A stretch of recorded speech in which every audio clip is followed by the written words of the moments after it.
നമസ്കാരം. 24+ ജനഹിതം 2025. ഇന്ന് നമ്മോടൊപ്പം ചേരുന്നത് കോട്ടയം ജില്ലാ പഞ്ചായത്ത് പൊൻകുന്നം ഡിവിഷൻ NDA സ്ഥാനാർത്ഥി ശ്രീ അഖിൽ രവീന്ദ്രനാണ്. പ്രചരണ പ്രവർത്തനങ്ങൾ നടന്നുകൊണ്ടിരിക്കുന്ന വേളയിൽ ജനങ്ങളുടെ പ്രതികരണം എപ്രകാരമാണ്?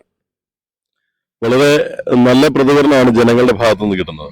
കാരണം കഴിഞ്ഞ കാലഘട്ടങ്ങളിൽ ഈ സർക്കാർ ചെയ്തിരിക്കുന്ന തെറ്റായ നയങ്ങൾ അവർ അനുഭവിച്ചു മതിയായി. അതുകൊണ്ടൊരു മാറ്റം ആഗ്രഹിക്കുന്നുണ്ട് അവര്. അതിന് BJPക്ക് വോട്ട് ചെയ്യണം, NDAക്ക് വോട്ട് ചെയ്യണം, എങ്കിൽ ഇവിടെ ഒരു മാറ്റം ഉണ്ടാവുമെന്ന് അവർ ആഗ്രഹിക്കുന്നുണ്ട്. ഏകദേശം 53 വാർഡാണ് ഈ ഡിവിഷനിലുള്ളത്. പൊൻകുന്നം ഡിവിഷനിൽ 53 വാർഡാണ്. 53 വാർഡിലും എനിക്ക് പോകാൻ സാധിച്ചെന്നുള്ളത്. ഏകദേശം ഒരു 6000-ലധികം വീടുകളിൽ ഞാൻ ചെന്നു. ആ വോട്ടർമാരുടെ എല്ലാ അഭിപ്രായം അനുസരിച്ച് നരേന്ദ്രമോദി സർക്കാർ ചെയ്തിരിക്കുന്ന നല്ല കാര്യങ്ങൾ താഴെത്തട്ടിൽ എത്തണമെങ്കിൽ നിങ്ങളെപ്പോലെയുള്ള BJP നേതാക്കന്മാര് ജയിച്ചു വരണമെന്നുള്ള അഭിപ്രായമാണ് പറഞ്ഞിട്ടുള്ളത്. അതുകൊണ്ട് തന്നെ ഞങ്ങൾക്ക് നല്ല ആത്മവിശ്വാസത്തോടു കൂടിയാണ് പോകുന്നത്. ജനങ്ങൾ കേന്ദ്ര സർക്കാർ ചെയ്തിരിക്കുന്ന പദ്ധതികൾ അവർ ആവിഷ്കരിക്കുകയും അത് നടപ്പിലാക്കുകയും ചെയ്ത് അവർ സ്വീകരിച്ചു. ആ സ്വീകരണം ഞങ്ങൾക്ക് നല്ല വോട്ടായിട്ട് മാറും എന്ന പൂർണ്ണ ആത്മവിശ്വാസത്തിലാണ് മുന്നോട്ട് പോകുന്നത്.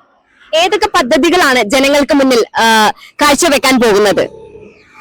നമുക്ക് കേന്ദ്ര സർക്കാരിന്റെ എല്ലാ പദ്ധതികളും ഒരു ജില്ലാ ഡിവിഷൻ എന്നുള്ളതിൽ നമുക്ക് കൊണ്ടുവരാൻ സാധിക്കും. അതോടൊപ്പം തന്നെ സംസ്ഥാന സർക്കാർ ആവിഷ്കരിക്കുന്ന പദ്ധതികൾ അതും ജനങ്ങളിലേക്ക് എത്തേണ്ടതായിട്ടുണ്ട്.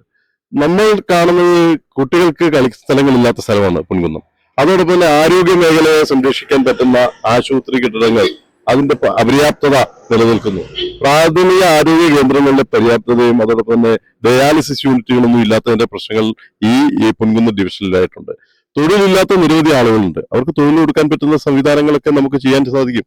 അങ്ങനെ സമഗ്രമായിട്ടുള്ള ഒരു വികസനമാണ് നമ്മൾ ആഗ്രഹിക്കുന്നത്. റോഡുകളുടെ ശോചനീയാവസ്ഥ പരിഹരിക്കണം, സമ്പൂർണ്ണ വൈദ്യുതീകരണം കൊടുക്കണം, എല്ലാ വീടുകളും അടച്ചുറപ്പുള്ള വീടുകളായിരിക്കണം, എല്ലാവർക്കും വീടുണ്ടാവണം, എല്ലാ കുടുംബങ്ങൾക്കും തൊഴിൽ ചെയ്യാൻ പറ്റുന്ന വ്യവസായങ്ങൾ, ചെറുകിട വ്യവസായങ്ങളൊക്കെ ചെയ്യാൻ പറ്റുന്ന സാഹചര്യം ഈ പൊൻകുന്നം ഡിവിഷനിലുണ്ട്. പക്ഷെ അതിന്റെ കാഴ്ചപ്പാടില്ലാത്തതിന്റെ പ്രശ്നമാണ്.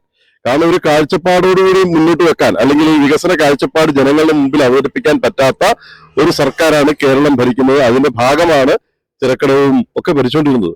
അല്ലെങ്കിൽ ഈ പൊൻകുന്നം ഡിവിഷൻ LDF ആണ് മെമ്പറായിരുന്നത്. അപ്പൊ അവരുടെ ഒരു കാഴ്ചപ്പാടിന്റെ പ്രശ്നമാണ് ഈ വികസനം മുരടിപ്പിന്റെ കാരണം. ഞങ്ങൾ വികസന കാഴ്ചപ്പാട് മുന്നോട്ട് വെക്കുന്നത് നരേന്ദ്രമോദി സർക്കാർ ഈ രാജ്യത്ത് നടപ്പിലാക്കുന്ന ആ വികസനം അത് പൊൻകുന്നത്തിനും ഉണ്ടാവണം. മാറാത്തതിന് മാറും. കേരളത്തിൽ BJP വളരും, പൊൻകുന്നം താമര വിരിയണം. അത് ജനങ്ങളുടെ മുമ്പിൽ ഞങ്ങൾ അവതരിപ്പിക്കുകയാണ്. വികസന പ്രവർത്തനങ്ങളും അതുപോലെ ഗതാഗത പ്രവർത്തനങ്ങളും ആരോഗ്യ രംഗത്തും വിദ്യാഭ്യാസ രംഗത്തും തികച്ചും മാറ്റങ്ങൾ കൊണ്ടുവരാൻ സാധിക്കുമായിരിക്കും അല്ലേ?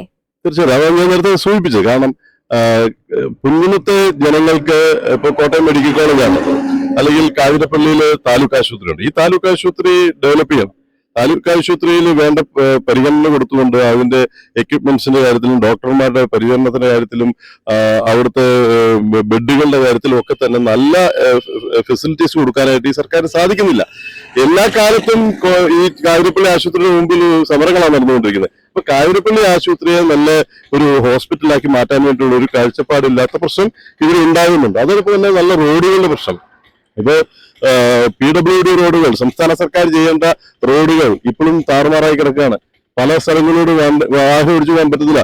ഈ ജനങ്ങൾ എങ്ങനെയാണ് വോട്ട് ചെയ്യാൻ പോകുന്നത് പോലും നമുക്കറിയാൻ പറ്റില്ല. കാരണം ഈ കുണ്ടിലും കുഴിയിലും ചാടി വേണം വോട്ട് ചെയ്യാൻ പോകാനായിട്ട്. വിദ്യാഭ്യാസ മേഖലയിൽ PM-ശ്രീ കൊണ്ടുവരുന്നത് ഞങ്ങൾ അതുകൊണ്ടാണ് പറയുന്നത്. കാരണം സർക്കാർ സ്കൂൾ അടക്കമുള്ള സ്കൂളുകൾക്ക് കൂടുതൽ പ്രയോജനം കിട്ടുന്ന ഒരു പദ്ധതിയായിരുന്നു കേന്ദ്ര സർക്കാർ ആവിഷ്കരിച്ചുള്ള PM-ശ്രീ.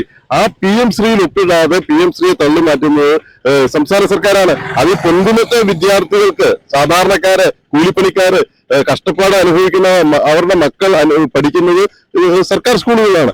ആ സർക്കാർ സ്കൂളിന്റെ ഉന്നമനത്തിന് വേണ്ടി ആവിഷ്കരിച്ച് നടപ്പിലാക്കിയിട്ടുള്ള PM-ശ്രീ പോലുള്ള പദ്ധതികൾ അട്ടിമറിക്കുന്ന ഒരു സാഹചര്യമുണ്ട്. അതുകൊണ്ട് തന്നെയാണ് ഞങ്ങൾ പറയുന്നത്, വിദ്യാഭ്യാസ മേഖലയിലും റോഡിന്റെ ഗതാഗത യോഗ്യമാക്കുന്ന കാര്യത്തിലും കുടിവെള്ളം കൃത്യമായിട്ട് എത്തിക്കുന്ന കാര്യത്തിലും വിദ്യാഭ്യാസം കൃത്യമായി കൊടുക്കുന്ന കാര്യത്തിലും എല്ലാവർക്കും വീട് കൊടുക്കുന്ന കാര്യത്തിലും ഞങ്ങൾ മുൻപന്തിയിലുണ്ടാവും. കേന്ദ്ര സർക്കാരിൽ നിന്ന് എന്തൊക്കെയാണോ ജില്ലാ ഡിവിഷനിൽ ജയിച്ചു കഴിഞ്ഞാൽ എത്തിക്കാൻ പറ്റുന്നത് അതിന്റെ 100-101% എത്തിക്കാൻ വേണ്ട പരിശ്രമം ഞങ്ങളുടെ ഭാഗത്തുണ്ടാവും. കേന്ദ്ര സർക്കാരിന്റെ ജനക്ഷേമ പദ്ധതികൾ നടപ്പിലാക്കാനും അങ്ങയുടെ സ്വപ്നങ്ങൾ സാക്ഷാത്കരിക്കാനും സാധ്യമാകട്ടെ. ആശംസകൾ നേരുന്നു.